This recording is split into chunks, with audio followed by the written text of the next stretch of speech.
አርእስተ ዜና ኢትዮጵያና አሜሪካ ብሔራዊ ጥቅሞቻቸውን ለማስጠበቅ አሸባሪነትን በጋራ ለመዋጋት ስምምነት ማድረጋቸው ተገልጿል። ሁለቱ ሀገራት በሰላምና ጸጥታ ዙሪያ በጋራ ለመስራት መግባባት ላይ መድረሳቸውንና ብሔራዊ ጥቅሞቻቸውን በማስጠበቅና ዲፕሎማሲያዊና ወታደራዊ ግንኙነታቸውን ወደ ላቀ ስትራቴጂያዊ የሥራ አጋርነት በማሳደግ እኩል ተጠቃሚነታቸውን ለማረጋገጥ እንደሚሰሩ ስምምነት ላይ መድረሳቸው ተነግሯል። በቀዳሚነት እናጋራቸዋለን። መንግስት በቤቶች ልማት ላይ ያለውን የፋይናንስ ችግር ለመፍታት የሞርጌጅ ባንክ መልሶ ማደራጀት አለበት ተብሏል። የከተማና መሰረተ ልማት ሚኒስቴር የዜጎችን የቤት ችግር ለማቃለል የታቀደውን የቤቶች ልማት ለማከናወን አንዱ ተግዳሮት በቤት ልማት ላይ ያለውን የፋይናንስ አቅርቦት ውስንነት መሆኑ ተጠቁሟል። በዝርዝር ይዘነዋል። የደቡብ አፍሪካው ፕሬዝዳንት ሲሪል ራማፎሳ በዋና ከተማዋ ኬፕታውን የመከላከያ ሰራዊት ለማሰማራት ማቀዳቸው ተሰምቷል። ፕሬዝዳንቱ ይህንን ውሳኔ ያሳለፉት በከተማዋ እየተባባሰ መጥቷል የተባለውን ግጭት ለመከላከል ነው ተብሏል። እናጋራቸዋለን። የሩሲያና የቻይና የስለላ መርከቦችና አውሮፕላኖች በጃፓን የባህርና የአየር ክልል አቅራቢያ የተቀናጀ የሚመስል ወታደራዊ እንቅስቃሴ ማድረጋቸውን የጃፓን መከላከያ ሚኒስቴር አስታውቋል። የጃፓን መከላከያ ሚኒስትር ሺንጂሮ ኮይዙሚ በሰጡት መግለጫ የሁለቱ ሀገራት እንቅስቃሴ መረጃን ለመሰብሰብ ያለመ እንደሆነ ተጠቁሟል። ዝርዝሩን እናስደምጣችኋለን። ሰላም ጤና ይስጥልኝ ሀገሬ ቴሌቪዥን ተመልካቾቻችን እንደምን ቆይታችኋል? የዕለቱን የምሳሳት ዜናዎች ወደ እናንተ ማድረስ ጀምረናል። ከሀገር ውስጥ እንዲሁም ከውጭ ያዝናቸውን መረጃዎች ምህረት ደግፍ የማስደምጣቸው ይሆናል። ኢትዮጵያና አሜሪካ ብሔራዊ ጥቅሞቻቸውን ለማስጠበቅ ስምምነት አደረጉ። ኢትዮጵያና አሜሪካ ብሔራዊ ጥቅሞቻቸውን ለማስጠበቅ አሸባሪነትን በጋራ ለመዋጋት ስምምነት ማድረጋቸው ተገልጿል። ስምምነቱ የተደረገው የአሜሪካው የአፍሪካ እዝ አዛዥ ጄኔራል ዳግቪን የኢትዮጵያ አየር ኃይል 9ኛ ዓመት የምስረታ በዓልን ለማክበር ወደ ኢትዮጵያ በመጡበት ወቅት ነው። ሁለቱ ሀገራት በሰላምና ጸጥታ ዙሪያ በጋራ ለመስራት መግባባት ላይ መድረሳቸውንና ብሔራዊ ጥቅሞቻቸውን በማስጠበቅና ዲፕሎማሲያዊና ወታደራዊ ግንኙነታቸውን ወደ ላቀ ስትራቴጂያዊ የሥራ አጋርነት በማሳደግ እኩል ተጠቃሚነታቸውን ለማረጋገጥ እንደሚሰሩ ስምምነት ላይ መድረሳቸው ተነግሯል። ስምምነቱን የመከላከያ ሚኒስትር ኢንጂነር አይሻ መሐመድና የአሜሪካው የአፍሪካ እዝ አዛዥ ጄኔራል ዳግቪን ተፈራርመዋል።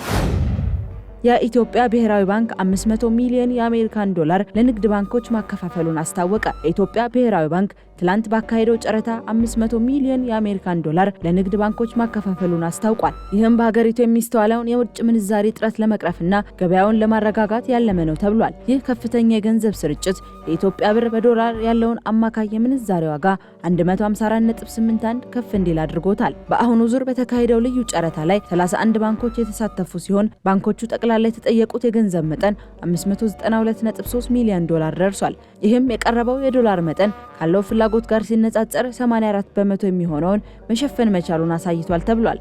ከቀረቡት ባንኮች መካከል 25ቱ በጨረታው አሸናፊ በመሆን የሚፈልጉትን የውጭ ምንዛሬ ማግኘት የቻሉ ሲሆን በጨረታው ዝቅተኛ የመሸጫ ዋጋ 154.24 ሆኖ ተመዝግቧል። ከፍተኛው ደግሞ 154.99 ሆኖ ተመዝግቧል። ይህም የምንዛሬ ተመኑ ካለፈው ሳምንት መደበኛ ጨረታ ጋር ሲነጻጸር መጠነኛ መረጋጋት እያሳየ መሆኑ ተመላክቷል። የሞርጌጅ ባንክ መልሶ እንዲደራጅ ጥያቄ ቀረበ።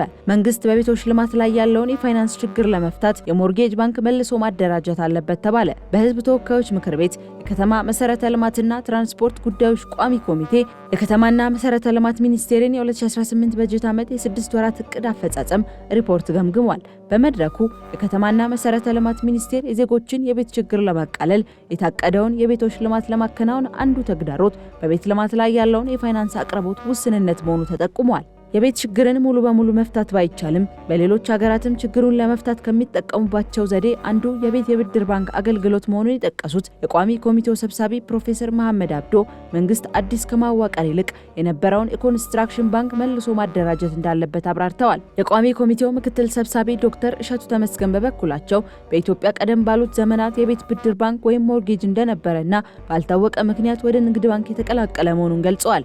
ሚኒስቴር መስሪያ ቤቱ ኃላፊነቱን ወስዶ ይህንን ባንክ መልሶ እንዲደራጅ በትኩረት መሰራት እንደሚገባው አሳስበዋል።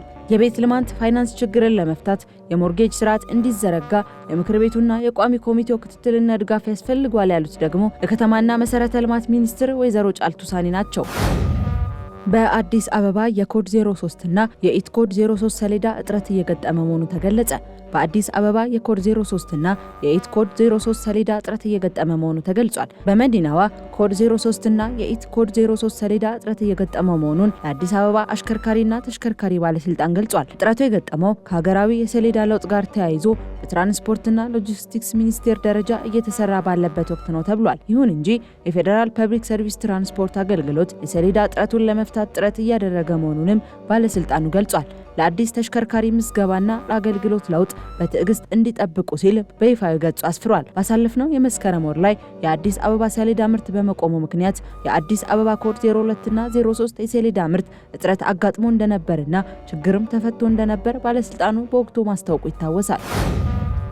ከሀገር ውጪ ወደ ያዝናቸው መረጃዎች አለፍን። ፕሬዝዳንት ሲሪል ራማፎሳ በኬፕታውን የመከላከያ ሰራዊት ለማሰማራት ማቀዳቸው ተሰማ። የደቡብ አፍሪካው ፕሬዝዳንት ሲሪል ራማፎሳ በዋና ከተማዋ ኬፕታውን የመከላከያ ሰራዊት ለማሰማራት ማቀዳቸው ተሰምቷል። ፕሬዝዳንቱ ይህንን ውሳኔ ያሳለፉት በከተማዋ እየተባባሰ መጥቷል የተባለውን ግጭት ለመከላከል ነው ተብሏል። ይሁን እንጂ በከተማዋ የሚገኙ ከፍተኛ ባለስልጣናት የፕሬዝዳንቱን ውሳኔ እየተቃወሙት እንደሚገኙም ተነግሯል። ሀገሪቱ የወንጀል ችግሮችን በወታደሮች አትፈታውም ያሉት የከተማዋ ሰላምና ጸጥታ አስተዳደር ጄፒ ስሚዝ ከተማዋም ሆነች ሀገሪቱ ስር ነቀል ለውጥ ያስፈልጋታል ብለዋል። ዋናው መፍትሄ ወንጀለኞችን በብቃት መርምሮ ለፍርድ ማቅረብና ተገቢውን ቅጣት እንዲያገኙ ማድረግ መሆኑንም ተናግረዋል። ፕሬዝዳንት ራማፎሳ በበኩላቸው ሰራዊቱን የማሰማራት ሐሳብ እንደማይተውና ወታደሮች የሰለጠኑት ለመግደል እንጂ እንደ ፖሊስ ወንጀልን ለመከላከል ባለመሆኑ ጉዳዩ ጥንቃቄ እንደሚፈልግም ተናግረዋል። በኬፕታውን ባለፉት ጥቂት ሳምንታት ብቻ ከ80 በላይ ሰዎች መገደላቸውን ተከትሎ የጸጥታው ሁኔታ አሳሳቢ ደረጃ ላይ ደርሷል ሲል አፍሪካን ኢንሳይደር አስነብቧል። የደቡብ ኮሪያ የቀድሞ ቀዳማዊት እመቤት በጉቦ ወንጀል የ20 ወራት እስራት ተፈረደባቸው። ከስልጣን የተወገዱት የደቡብ ኮሪያ የቀድሞ ፕሬዝዳንት ባለቤት ኪም ኪዮን ሂ ከዩኒፊኬሽን ቤተክርስቲያን ጉቦ በመቀበላቸው የ20 ወራት እስራት ተፈርዶባቸዋል። የሱኤል ማዕከላዊ ወረዳ ፍርድ ቤት በዛሬው ዕለት በሰጠው ውሳኔ የ52ቱ ሐኪም ስልጣናቸውን ለግል ጥቅም መፈለጊያነት ተጠቅመዋል ብሏል። ኪም እንደ አውሮፓውያን አቆጣጠር በ2022 በቢዝነስና በፖለቲካዊ ውለታዎች ምትክ የዳይመንድ ሀብል፣ የእጅ ቦርሳዎችና ሌሎች ስጦታዎችንም ተቀብለዋል ተብለው ተከሰዋል። ፍርድ ቤቱ ኪም 12.85 ሚሊዮን ዎን እንዲመልሱና የዳይመንድ ሀብሉ እንዲወረስ ትዕዛዝ አስተላልፏል። ሆኖም ፍርድ ቤቱ የቀረቡባቸውን የአክሲዮን ዋጋ ማጭበርበርና ከምርጫ ጋር የተያያዙ ሌሎች ክሶችን ውድቅ አድርጓቸዋል። ባለቤታቸው የቀድሞ ፕሬዝዳንት ዩን ሱኪዮል በ2024 ካደረጉት ያልተሳካ ወታደራዊ አዋጅ ሙከራ ጋር በተያያዘ የ5 ዓመት እስራት ተፈርዶባቸዋል። ይህም በደቡብ ኮሪያ ታሪክ አንድ የቀድሞ ፕሬዝዳንታዊ ጥንዶች በተመሳሳይ ጊዜ ሲፈረድባቸው የመጀመሪያው ነው። ሩሲያና ቻይና በጃፓን አቅራቢያ የወታደራዊ ስለላ እንቅስቃሴ ማድረጋቸው ተገለጸ። የሩሲያና የቻይና የስለላ መርከቦችና አውሮፕላኖች በጃፓን የባህርና የአየር ክልል አቅራቢያ የተቀናጀ የሚመስል ወታደራዊ እንቅስቃሴ ማድረጋቸውን የጃፓን መከላከያ ሚኒስቴር አስታውቋል።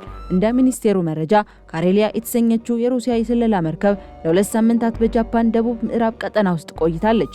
በተመሳሳይ ወቅት ቤጂክሲንግ የተሰኘችው የቻይና የስለላ መርከብና የሩሲያ ኢል-20 የኤሌክትሮኒክስ መረጃ ሰብሳቢ አውሮፕላን በጃፓን አቅራቢያ ሲንቀሳቀሱ ተስተውለዋል። በተለይም የሩሲያው አውሮፕላን በጃፓን አየር ክልል አቅራቢያ በመብረሩ ጃፓን ተዋጊ ጄቶቿን ለማሰማራት ተገዳለች። የጃፓን መከላከያ ሚኒስትር ሺንጂሮ ኮይዙሚ በሰጡት መግለጫ የሁለቱ ሀገራት እንቅስቃሴ መረጃን ለመሰብሰብ ያለመ እንደሆነ ጠቁመዋል። ጃፓን የጦር መርከቦችንና የጥበቃ አውሮፕላኖችን በማሰማራት ሁኔታውን በቅርበት ስትከታተል መቆየቷን የገለጹት ሚኒስትሩ ሀገሪቱ በቀጣይም በድንበሩ አቅራቢያ የሚደረጉ መሰል ወታደራዊ እንቅስቃሴዎችን በንቃት መከታተሏን እንደምትቀጥል አረጋግጠዋል ሲል ኒውስዊክ ዘግቧል። ተመልካቾቻችን ለሰዓቱ የያዝናቸው መረጃዎች እነዚህን ይመስሉ ነበር። ከቀሪ የጣቢያው ፕሮግራሞች ጋር መልካም ቆይታ